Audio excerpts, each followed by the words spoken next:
screen recording here. So we are live officially. Whoops. Reason I bring this up as kind of a preview. This is not anything that you have to do right now, right this second, but it's this project that we're working on currently could be used as your t-shirt or mug or decal design because it gives you a really nice starting point. If you're not sure what you want to end up putting on your final actual physical product, you'll at least have some type of a project or some type of information that looks cool by focusing in this color unit that you can just easily apply to your shirt or your mug or your sticker, whichever direction you decide to go in that. So this is the, it hasn't been transferred over to our canvas yet because we're not at that point in this project, but there are some examples here that I want to go over once we get closer to the end of our semester when we're actually getting ready to submit these decals and finals or these files so we can print them over in Mr. Hendrix's portable. Here are some examples. Oh, it didn't work. Okay. Let me see if I can zoom in a little bit. There we go. So you can see right here, there is some of that color geometric design from that project that we're working on here, as well as in these mugs. There's this cool, like more modern, abstract sort of color looking situation here.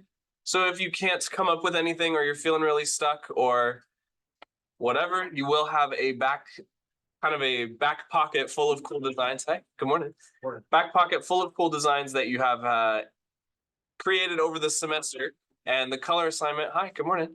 The color assignment is one of them that makes these really nice looking textures and effects on your shirts.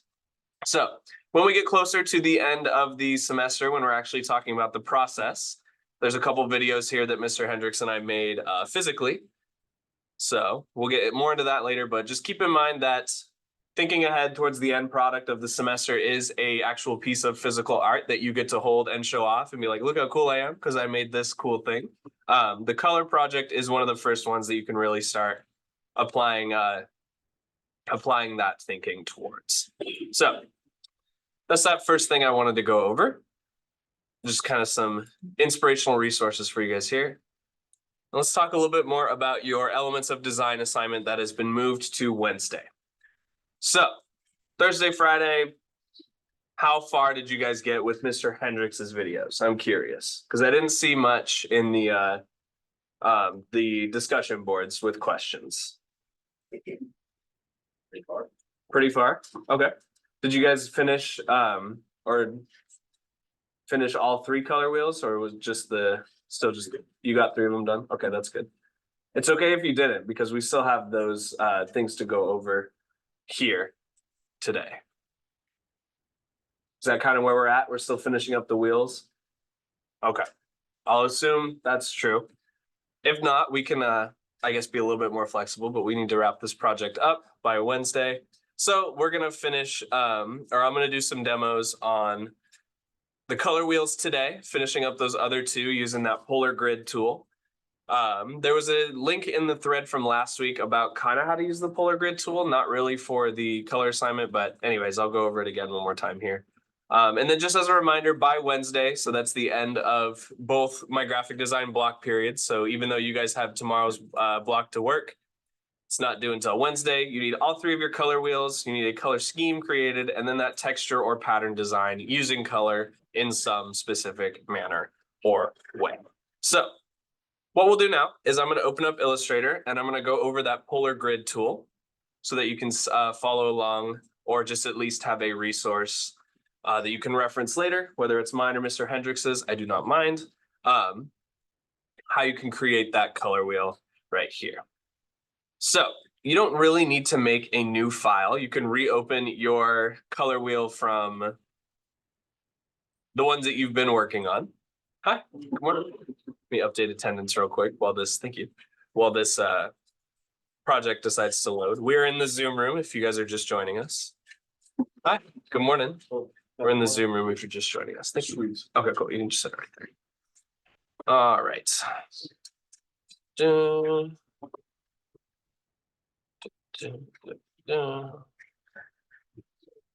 Okay.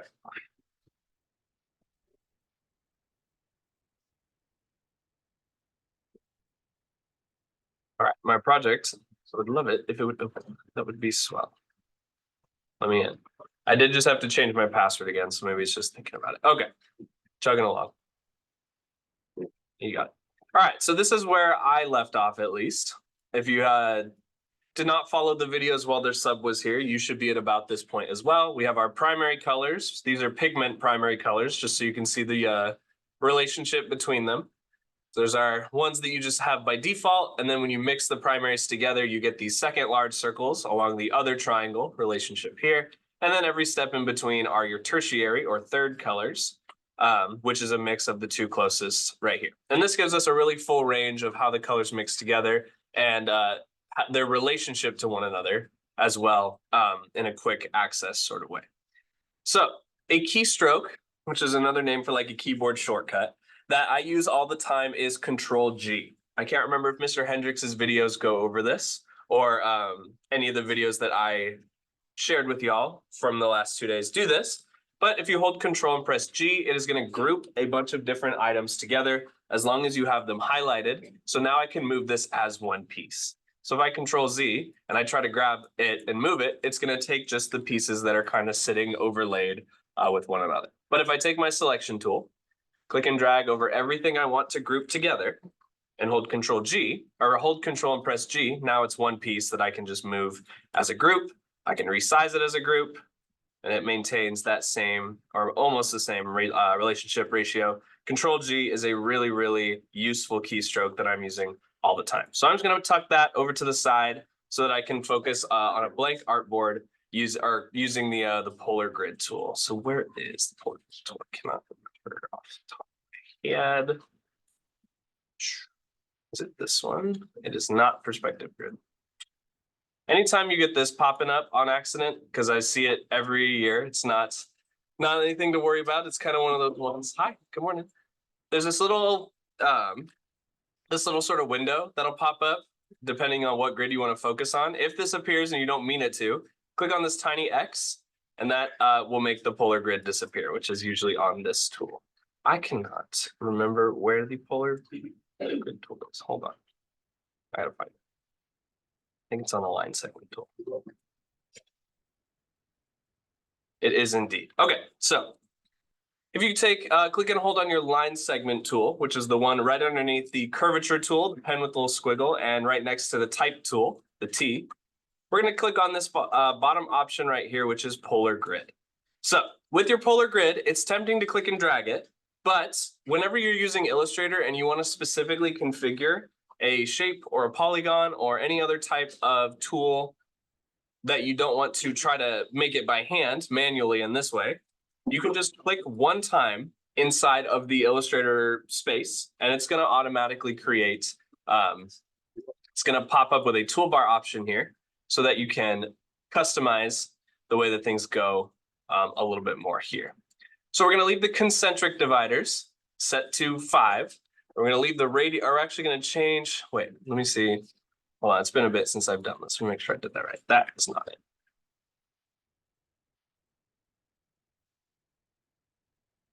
That might be it. I don't know why it's making these really squat circles. There you go. Should be able to ungroup it and then ungroup it again. I'm just reviewing how these things go.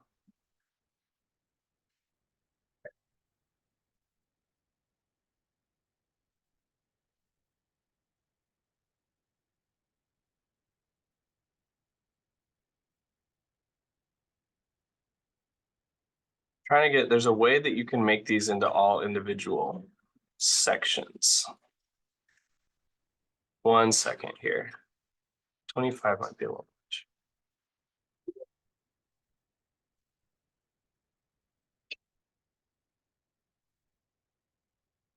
So concentric is going to be the amount of numbers or the amount of rings outside, around the outside. We're going to set that to 3 so we can have something called shades and tints.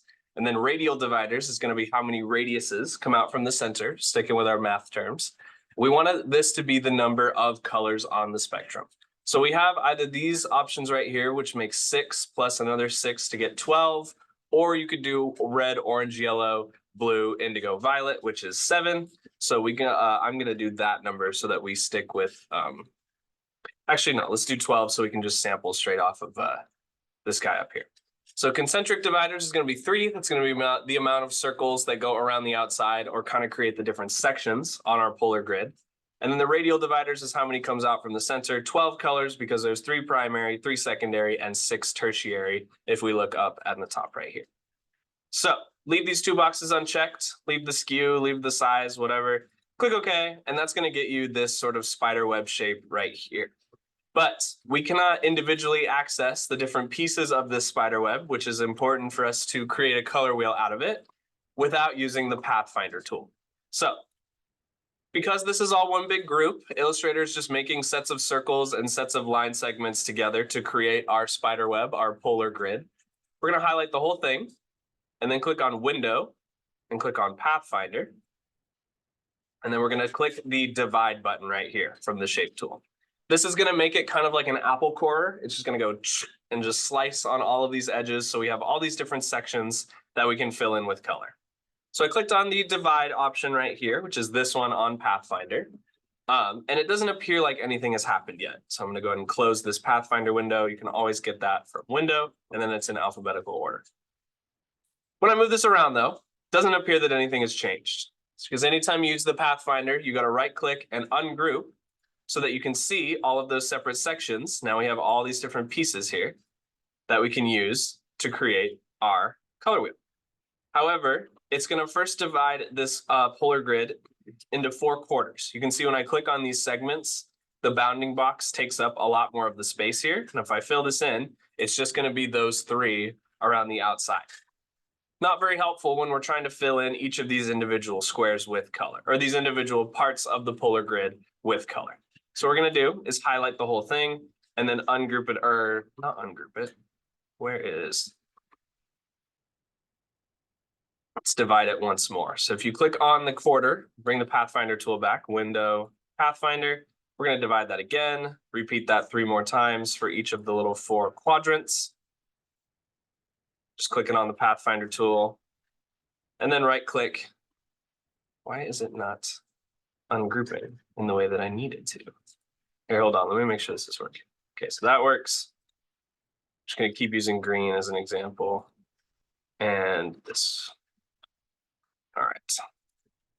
Okay, so it's just going to be, it's being difficult with me. What we're going to do instead is pull these edges off the side so that we have, you can use these later if you really want to, but we're just going to be focused on the polar grid that we've created with all of these separate sections on the inside.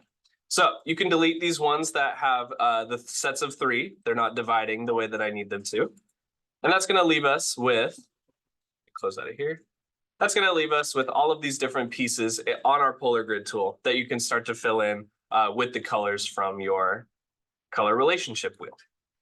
Okay, so focusing around the outside edge, these are just going to be our hues. Remember, hue is another word for color, or just another word for a name of a color. So I'm going to click on this one right here, take my eyedropper tool, sample this red, press V on my keyboard to select the next one, eyedropper tool, tertiary, and I'm just going to make my way around the outside edge of my polar grid, just selecting each of the colors in order from the first color wheel that we made last week. Just V, I, V to click, I to sample, V to click, I to sample, and we're just going to repeat that process around the outside edge of our polar grid here. We should have just about 2 more. I to sample, V, click, I to sample. All right, so now we've created a range of hues, exactly the same as the blend tool that we built earlier. And now we have this color wheel that we're going to separate one more time so that you can start to see the color relationships as they are next to one another and separate from one another. So to do that really quickly, if you hold the Shift key and then just click around the outside edge of each of the pieces you built here, we're going to right click and group that, or you can press Control G like from earlier. I deselected, so I got to click them one more time. Okay, Control G. That's going to let me move this ring off to the side here. Okay, you can resize that. We'll get more into that here in just a second. So for tints and shades, that is adding an amount of white or black to a color. Tinting is when you add white, and shading is when you add black, because white and black are not technically colors, they're shades, right? So we're going to do a little bit more blending. We can take this color, this grouped color wheel, alt drag a copy off, okay? And then alt drag one over here. This we're going to set to white. So set the fill on this group to a pure white like this. Make sure that the white has a fill. And now we're going to blend these together, and across the way is going to create, similarly to how we made these shapes, we're going to add some white to them to make them a little bit lighter, a little bit less saturated, a little bit less amount of color between the two of them. That we're going to fill around this edge right here. This is going to be our tint wheel. So highlight both of these. You got to ungroup this one first so that it has these specific colors across the way. Then you can ungroup this one as well. Highlight both of those. Blend them together. Okay, it's going to make a whole mess like this. We don't want that. I'm going to set it to specified steps. Okay, it's not doing what I need it to do. I don't want to have to do this individually. Hold on. Hopefully that's not the case. Let's find out real quick. Start with red, red.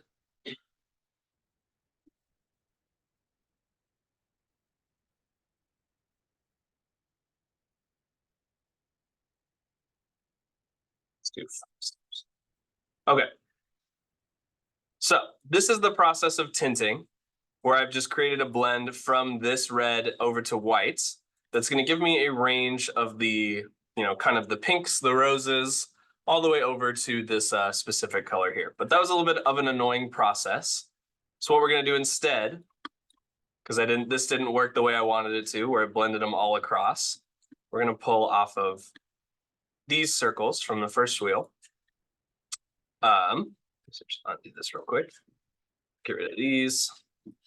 It's a learning process for sure. Bring a copy of one of these guys off. And then we'll just start with sets of 3. Drag a couple colors off like this. You want to be efficient as a graphic designer so that you have, since we're focusing on these 3 colors right here, I'm just going to alt drag some copies of those 3 and set them all to whites. Double click on the fill right here, pull it into the corner. That's going to give us 3 white circles that we can then blend together to make some tints. So a lot more blending, but it will get you a nice amount of tints that you can work with here. This one you can do more than one. I typically like to do 3 to 5 because that gives me a range of tints that I can work with. So object, blend, make, object, blend, blend options, specified steps, set it to 3. And now I have a couple ranges of tints here that we can fill around this second wheel on the color. Okay, so blend. Oh, it's already blended. Okay. Blend options, set to 3. And you could sample the one right in the middle if you want those kind of the middle of the range, but you do see the range that happens when you tint a shade or tint a hue, excuse me. We're going to fill in those tinted hues around the outside edge of this one. So same process, lots of sampling. The cool part about doing this now is that you won't have to do it later. You can have just this resource built up and you won't have to reference it unless you need a specific like custom color along the way later on. But for the most part, with these color wheels together, with the color relationships, the one with space between, and then the tints and shades, you'll have a really nice range of sampleable colors that you can work with. The process is the same for shading, obviously. I don't know why I deleted those, didn't need to do that, talking about efficiency. To unblend them, you can highlight them and go Object, Blend, Release. And that's going to turn them back into 2 separate shapes, but there's a line segment in the middle. We can just delete. So since we're shading now, we're going to change this white fill to a black fill. I double click on that. put it black. Oh, I forgot to select it. Click, change the fill to black, and then we're gonna blend them once more. There we go. So highlight those, object, blend, make.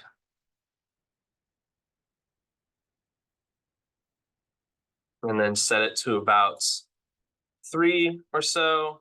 And now we have some shades that we can work with here.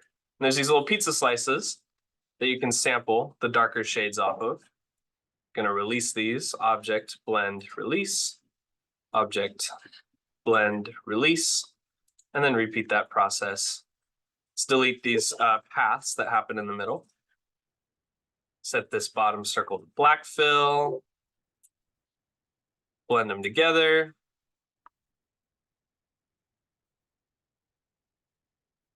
Set the blend options to about 3 steps or so to give us a little bit of range here. We'll repeat that process one more time. Set the fill to black, highlight the 2 of them, blend them together, set it to about 3 steps. And that gives us a range of shades all right here in the middle. You might be noticing these 3 shades at the bottom here are extremely similar. That is okay.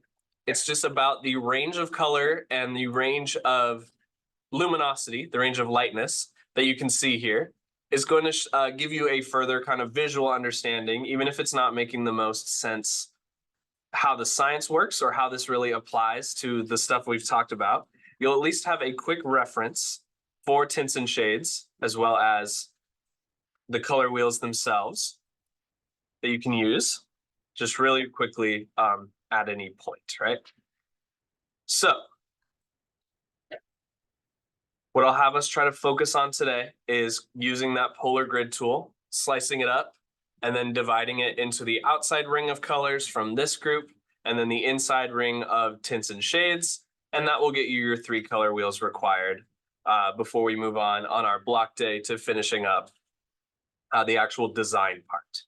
So today we'll be working on the polar grid. I'm going to finish mine real quick so that I can help you guys with yours.